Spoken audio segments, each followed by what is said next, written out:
Hey guys, so இன்றைக்கி வந்து பார்த்தீங்கன்னா பாப்பா பர்த்டே அண்ட் வந்து ஃபங்க்ஷன் ரெண்டுமே வந்து சேம் டேயில் சேம் டேயில் இருந்ததுனால எங்களுக்கு நிறைய ஒர்க் வந்து இருந்துச்சு. ஸோ பாப்பாவையும் வந்து டிசப்பாயின்மெண்ட் பண்ணக்கூடாது அப்படின்றதுனால ஸோ அவளுக்கு கேக்குமே வந்து ஆர்டர் கொடுத்துருந்தோம்.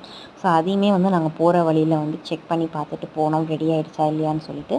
ஸோ மார்னிங்கே கிளம்பி வந்ததுனால பிரேக்ஃபாஸ்ட் எதுவும் சாப்பிடல. ஸோ இங்கேயே ஒரு ஹோட்டலில் சாப்பிட்றலான்னு சொல்லிட்டு நாங்கள் சாப்பிட்டு முடிச்சிட்டோம். சாப்பிட்டு முடிச்சுட்டு வந்து பார்த்திங்கன்னா நெக்ஸ்ட் டேக்கு கூரை போடுவெல்லாம் வாங்க வேண்டிய ஒர்க் இருந்துச்சு.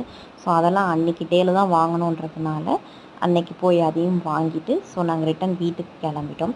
ஸோ ஈவினிங்க்கு மேலே ஃபங்க்ஷன், அதாவது ரிசப்ஷனுக்குமே நாங்கள் ரெடியாக வேண்டியது இருந்தது.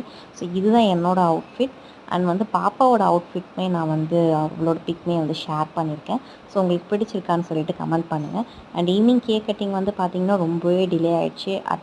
10 to 11 o'clock போல் தான் நாங்கள் கேக் கட்டிங்கே பண்ணியிருப்போம். ஸோ அவளும் ரொம்பவே ஹாப்பி.